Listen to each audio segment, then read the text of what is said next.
नमस्कार विद्यार्थी मित्रांनो, स्वागत आहे आपल्या गुडविल्स मध्ये।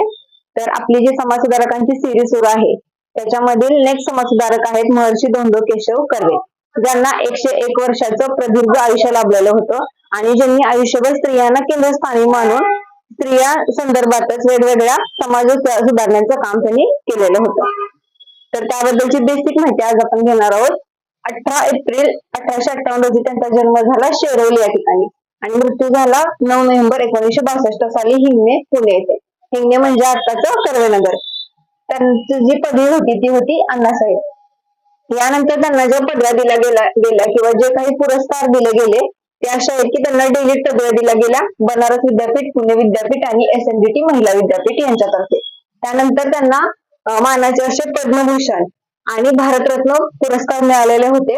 पद्मभूषण मिळालं ते 1955 साली आणि भारतरत्न 1858 साली। त्यांना LLD ही पदवी मिळाली होती मुंबई विद्यापीठातर्फे। यानंतर त्यांनी ज्या समाज सुधारणा केल्या त्याच्यामधील त्यांनी जी समाज सुधारणेचं त्यांना समाजाकडून अपेक्षा होती, तर त्यांनी स्वतः त्याच्यामध्ये सहभाग नोंदवला। आपल्याकडे एक युक्ती आहे, बोले तैसा चाले त्याची वंदावळी पाहुले, म्हणजे त्यांनी आधी स्वतःपासून सुरुवात केली, ज्याच्यामध्ये त्यांनी आनंदीबाई उर्फ गोदूबाई या विधवेशी पुनर्विवाह केला। तर आनंदीबाई कोण होत्या? या शारदा सदन मधील पहिल्या विद्यार्थिनी होत्या।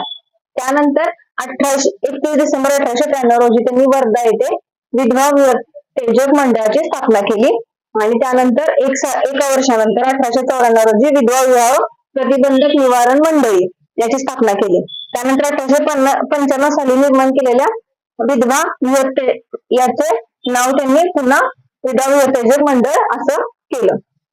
यानंतर त्यांनी 18 जून 1896 रोजी अनाथ बालिकाश्रमाची स्थापना केलेली होती, जी केली होती सदाशिवपेठ, पुणे येथे। परंतु त्यावेळेस प्लेगची साथ आल्यामुळे त्यांनी त्याचे स्थलांतर हिंगणे येथे केलं।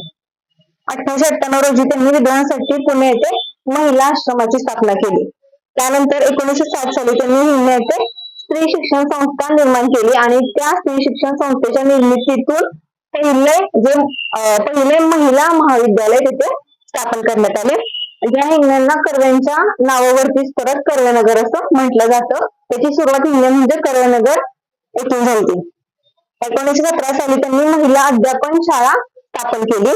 आता आपण एक SNDT या संस्थेतर्फे त्याची एक स्टोरी बघणार आहोत। त्याच्यामध्ये 1920 साली सर विठ्ठलदास ठाकरसी यांनी या संस्थेला देणगी दिलेली होती, त्यामुळे त्यांच्या आईचं नाव जे होतं श्रीमती नातीबाई दामोदर ठाकरसी हे या संस्थेला दिलं गेलं। त्यानंतर 1928 साली कर्वे यांनी आत्मवृत्त या मासिकाची स्थापना केली किंवा ते चालवले आणि आत्मवृत्त नावाचे आत्मचरित्र त्यांनी लिहिले।